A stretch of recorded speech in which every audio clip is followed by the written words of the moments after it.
Rahasia anak muda meraih sukses tanpa drama. Hai teman-teman pemburu kesuksesan, anak-anak muda yang siap gaspol dalam hidup. Pernah merasa kayaknya kok susah banget ya buat berubah? Pengen banget bangun pagi, olahraga atau nabu, tapi ujung-ujungnya balik ke kebiasaan lama. Gagal healing malah insecure duluan. Tenang, kalian nggak sendirian. Kita semua sering merasa sukses itu butuh gebrakan gede. Kayak superhero yang tiba-tiba datang dan bikin booming. Padahal rahasia buat jadi keren dan sukses jati itu justru dari hal-hal yang super kecil. Gue mau bahas satu buku yang wajib banget kalian dengerin, Atomic Habits karya James Clear. Jangan biarin judulnya yang agak berat ini bikin kalian males scroll atau skip video ini. Karena serius deh, buku ini adalah cheat sheet buat kalian yang mau level up tanpa harus overthinking atau kebanyakan drama. Ini bukan cuma teori kaleng-kaleng, tapi panduan praktis yang bikin perubahan itu terasa effortless dan menyenangkan.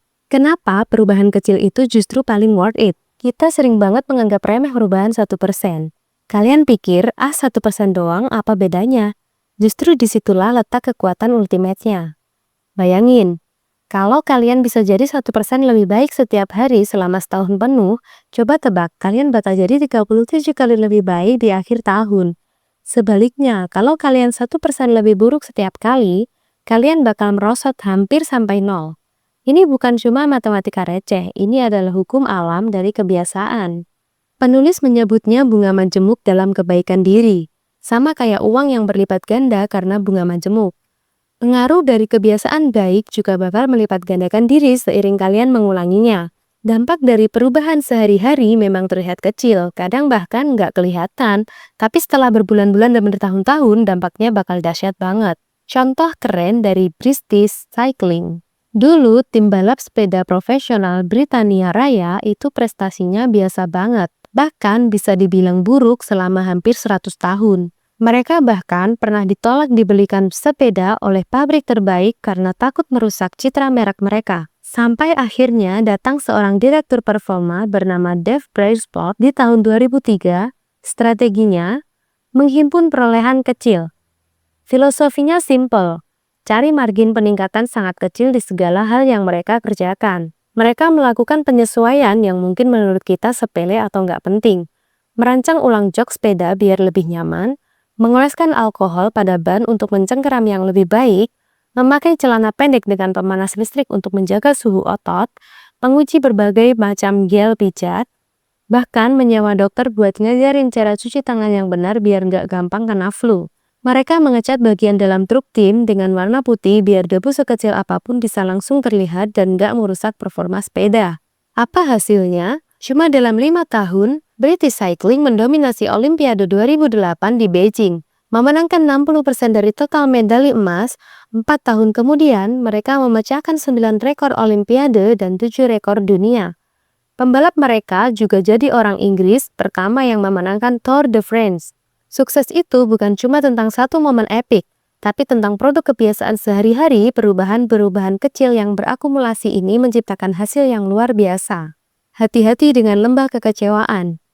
Ini dia nih, bagian yang sering bikin kita nyerah duluan atau auto-ghosting dari kebiasaan baik. Karena hasil dari perubahan kecil itu nggak langsung kelihatan. Kita sering merasa usaha kita sia-sia atau nggak ngefek. Nabung dikit, belum jadi jutawan. Olahraga 3 hari berturut-turut, bentuk tubuh belum berubah. Belajar bahasa baru 4 jam, belum langsung menguasai. Karena hasilnya nggak instan, kita gampang banget balik ke rutinitas semula. Penulis menjelaskan bahwa ini sering terjadi di apa yang disebut lembah kekecewaan atau the valley of disappointment. Kalian sudah bekerja keras berminggu-minggu, berbulan-bulan, bahkan bertahun-tahun, tapi hasil yang kalian harapkan masih tertunda. Saat itu kalian akan merasa frustasi seolah-olah nggak ada kemajuan sama sekali. Tapi jangan kendor. Kenapa? Karena perbaikan kecil yang kalian lakukan itu sebenarnya sedang menumpuk dan menyimpan energi di bawah permukaan. Ibaratnya, kalian sedang memanaskan balok es di suhu minus 3,5 derajat Celcius. Kalian terus memanaskannya, tapi esnya nggak meleleh. Kenapa? Karena belum mencapai titik kritis 0 derajat. Ketika mencapai 0 derajat, baru deh terobosan terjadi. Kalian perlu mempertahankan kebiasaan baik cukup lama sampai melewati dataran potensi laten, atau plateau of latent potential. Dunia luar hanya melihat bagian dramatis dari kesuksesan, bukan kerja keras yang tidak terlihat sebelumnya. Pentingnya arah tujuan. Yang paling penting adalah arah tujuan kalian, bukan hasil saat ini. Seorang miliarder yang menghabiskan lebih banyak daripada yang didapat tiap bulan, arahnya buruk. Seseorang yang bangkrut tapi menabung sedikit demi sedikit tiap bulan, arahnya benar menuju kemerdekaan finansial. Kebiasaan yang baik menjadikan waktu sahabat kalian, sementara kebiasaan buruk menjadikan waktu musuh. Kebiasaan itu seperti pedang bermata dua. Ia bisa membentuk kalian atau menebas kalian dengan mudah. Lupakan sasaran, fokus pada sistem. Ini mungkin bagian yang paling relevan buat kita semua. Kita diajarkan sejak kecil buat punya sasaran yang spesifik dan terukur. Misalnya turun 10 kilo dapat nilai A, jadi manajer di usia 25 dan lain-lainnya. Tapi James Clear bilang, lupakan sasaran, fokuslah pada sistem Anda. Sasaran adalah hasil akhir yang ingin kalian raih. Sistem adalah proses yang mengantar kalian pada hasil itu. Contohnya, sasaran pelatih, memenangkan kejuaraan. Sistemnya, cara merekrut pemain, mengatur asisten pelatih, dan menyelenggarakan latihan harian. Fokus pada sistem akan membuat kalian jadi lebih baik setiap hari, dan nilai akan datang secara dengan sendirinya. Kenapa fokus pada sasaran itu masalah? Pemenang dan pecundang punya sasaran yang sama. Semua atlet di Olimpiade ingin menang. Sasaran bukan pembeda. Pembedanya adalah mereka yang menerapkan sistem perbaikan kecil terus-menerus. Meraih sasaran hanya mengubah hidup untuk sementara. Kalau kalian membersihkan kamar cuma karena punya sasaran kamar rapi, kamar akan berantakan lagi kalau kalian enggak punya sistem kebiasaan beres-beres. Kalian perlu memecahkan masalah di tingkat sistem, bukan hanya di tingkat hasil. Sasaran membatasi kebahagiaan Anda. Mentalitas, begitu saya meraih sasaran ini, saya akan bahagia, adalah jebakan. Kalian menunda kebahagiaan sampai ke milestone berikutnya. Fokus pada proses atau sistem akan membuat kalian merasa puas kapanpun kalian berada di jalur yang benar. Sasaran tidak bersesuaian dengan kemajuan jangka panjang. Pola pikir berorientasi sasaran menciptakan efek yoyo. Begitu sasaran tercapai, misal selesai maraton, banyak atlet berhenti berlatih dan kembali ke kebiasaan lama karena motivasi mereka hilang. Komitmen terhadap proseslah yang menentukan kemajuan. Intinya, masalah Anda bukan pada diri Anda, tapi pada sistem Anda.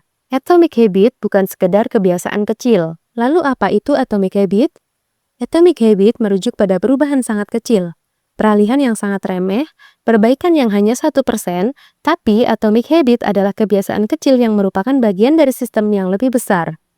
Atomic habit adalah unsur pembentuk hasil-hasil yang luar biasa. Rutinitas kecil ini pada awalnya memang tidak bermakna, namun sejalannya waktu mereka saling membangun dan menjadikan bahan bakar kemenangan-kemenangan besar.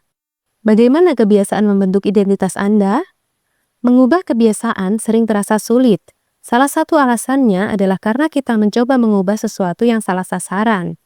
Ada 3 lapisan perubahan perilaku. Lapisan pertama, mengubah hasil. Terkait dengan apa yang kalian dapatkan atau berat badan turun memang menang kejuaraan. Lapisan kedua, mengubah proses. Terkait dengan apa yang kalian lakukan atau rutinitas olahraga, meditasi, sistem kerja.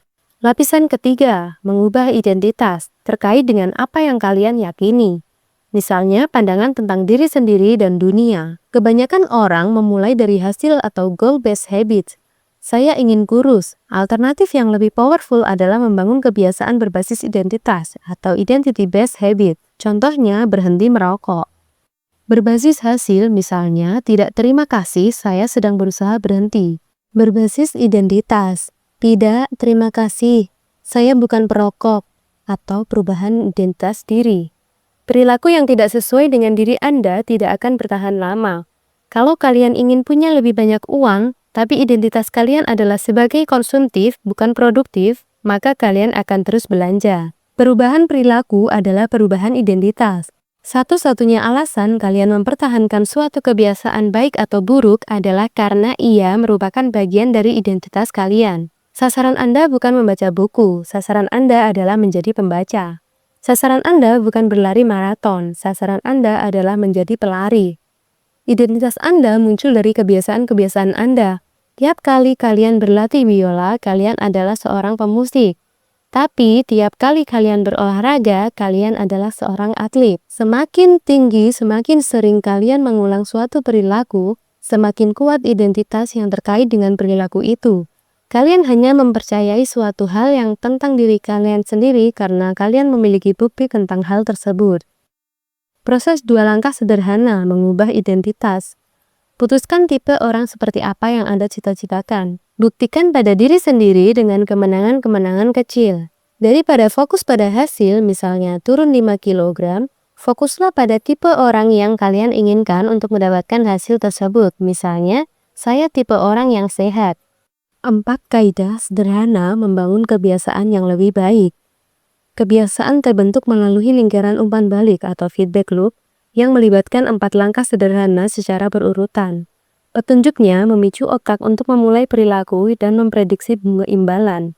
Gairah atau craving adalah kekuatan pendorong di balik setiap kebiasaan, yaitu motivasi atau nafsu untuk berubah. Tanggapannya atau respon kebiasaan itu sendiri, wujud dari pikiran atau aksi yang kalian lakukan. Ganjarannya atau reward, tujuan akhir dari setiap kebiasaan, yang satu memuaskan kita dan yang satu mengajarkan sesuatu kepada kita. Keempat langkah ini membentuk lingkaran umpan balik neurologis yang membuat kebiasaan menjadi otomatis. Untuk menciptakan kebiasaan baik atau membongkar kebiasaan buruk, James Clear merumuskan 4 kaidah perubahan perilaku yang harus kalian kuasai.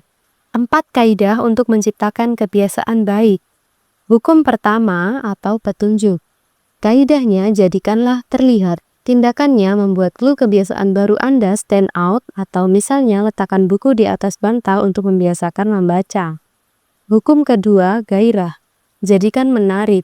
Buatkan kebiasaan dari Anda fun dan rewarding, misalnya pairing kebiasaan yang ingin Anda lakukan dengan yang harus Anda lakukan, setelah olahraga baru scroll media sosial. Hukum ketiga atau tanggapan. Kaidahnya jadikanlah mudah. Tindakannya kurangi gesekan. Buat kebiasaan itu gampang banget sampai kalian enggak punya alasan buat enggak melakukan kebiasaan itu. Misalnya, siapkan baju olahraga semalam sebelumnya. Hukum keempat atau ganjaran. Kaidahnya jadikan memuaskan. Tindakannya berikan instant gratification. Berikan diri Anda ganjaran langsung terasa setelah menyelesaikan kebiasaan baik. Misalnya, tandai kalender setelah olahraga. 4 kebalikan kaidah untuk membongkar kebiasaan buruk. Hukum kebalikan yang pertama. Kaidahnya jadikan tidak terlihat. Tindakannya sembunyikan clue kebiasaan buruk, misalnya unfollow akun-akun online shop. Hukum kebalikan hukum kedua. Jadikan tindakan menarik, ubah mindset Anda tetap kebiasaan buruk, misalnya fokus pada kerugian jangka panjang dari junk food. Hukum kebalikan ketiga. Kaidahnya jadikan sulit, tindakannya tingkatkan gesekan, misalnya cabut modem setelah jam kerja selesai agar enggak tergoda binge watching. Hukum kebaikan keempat. Kaidahnya jadikan mengecewakan. Tindakan buat konsekuensi instan untuk kebiasaan buruk, misalnya minta teman menagih denda kalau ada melanggar. Penutup. Sekali lagi hoki dan kesimpulan epic. Dulu, orang-orang Britania Raya itu kebanyakan ngayal kalau bisa menang Tour de France. Tapi dengan menerapkan strategi cuan dari Brailsford, mereka dapat rezeki nomplok berupa kemenangan berturut-turut. Ini bukan harta karun yang ditemukan, tapi hasil dari kerja keras harian. Kita tahu bahwa orang seringkali malas mikir dan selalu cari gampangnya buat healing masalah. Jangan sampai kita jadi korban omongan yang bilang sukses itu harus effort besar. Ingat, kebiasaan itu bunga majemuk dalam perbaikan diri. Atomic Habits adalah praktik teratur atau rutinitas yang tidak hanya kecil, serta mudah dilaksanakan, tapi juga sumber kekuatan yang luar biasa. Kalau kalian ingin hasil yang lebih baik, lupakan sasaran, fokuslah pada sistem Anda. Jadi teman-teman, kalau kalian sudah capek banget dengan janji perubahan yang gak kesampaian, ini saatnya kalian berhenti fokus pada hasil. Berhentilah jadi orang yang hanya berkhayal, dan mulailah jadi arsitek dari sistem yang akan membuat Anda sukses secara otomatis.